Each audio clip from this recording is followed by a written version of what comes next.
Welcome to Counterpoint. I'm Tanya Allen. One of the silver linings with COVID lockdowns, and there really were only very few, is that it forced families to step away from the hustle and bustle and spend more time together. With schooling taking place at home for children otherwise in public schools, it also meant that parents were able to take a closer look at just what their children were learning. Suffice to say that some parents were outraged. But what to do? What rights do parents really have in their children's education? Well, the UN Declaration on Human Rights, section 26.3, does, after all, declare that parents have a prior right to choose the kind of education that shall be given to their children.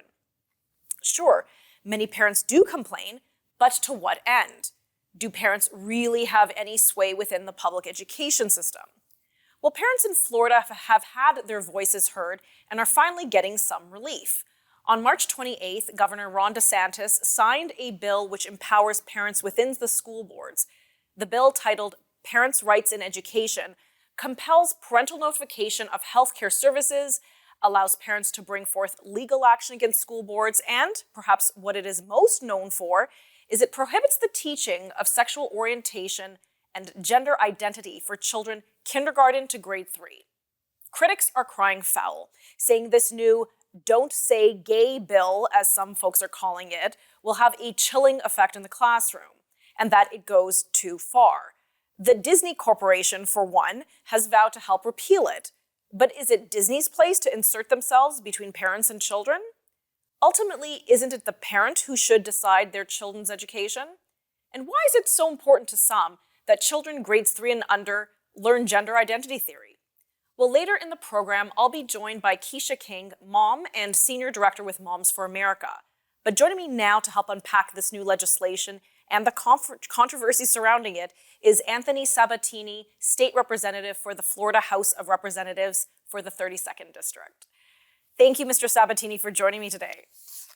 Thanks for having me on. Appreciate it. So could you please explain what does this bill do and what does it not do? Well, this is a very humble bill. It does something that I think a great majority of all normal people agree with, which is that it prevents gender ideology and sexual orientation discussions from being part of the official curriculum of K through third grade students.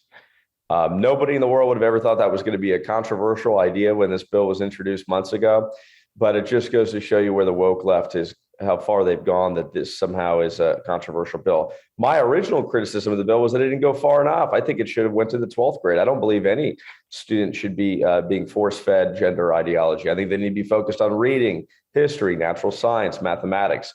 Apparently, that's a really extreme right-wing view these days. But this bill was a modest attempt at beginning that conversation by prohibiting this kind of ideology in K through third grade. So how anybody could disagree with that, I have no idea. Well, I had actually the same initial reaction. I'm like, sorry, this is just up until grade 3. What about the rest of the children? Don't they get any protections? So anyhow, it was, when I read the fine print, I thought there was, in some ways, much ado about nothing. But anyhow, one thing I found was interesting is that this seems to build on a previous Bill of Rights that your House passed in 2021, a Parents' Bill of Rights. Why was that an important, perhaps, precursor to this? Well, it's a really, really important concept that we're pushing forth really strongly here in the state of Florida. We believe it's a fundamental right parents have to being able to control the education of their kids. But we got so much further to go. It can't just be an abstract right. You have to actually specifically and in a concrete way list what those rights are. And sometimes that means being free of certain things. In this case, it's an attempt at keeping kids free of dangerous woke ideology. But that's an initiative that here in the state of Florida we began with national acclaim, and we're going to continue to do it. I think, like I said earlier, this bill needs to go further. We need stronger teeth in this bill, and it needs to protect all kids. There are woke county school districts in Florida who are going to put this ideology on 4th and 5th and 6th graders next year. And guess what? This bill doesn't cover them. So it's time for the Republicans to expand on this bill going into the next legislative session. Was there, we only have 20 seconds before commercial, but was there a big groundswell from parents saying, do something? That's why this was done? Absolutely. This was a huge parental and family support behind this bill. It was one of the most popular topics talked about in state politics going into the session. So this is a bipartisan mandate when it comes to actual parents. Okay, we're going to pick up this discussion in just a few moments when we return.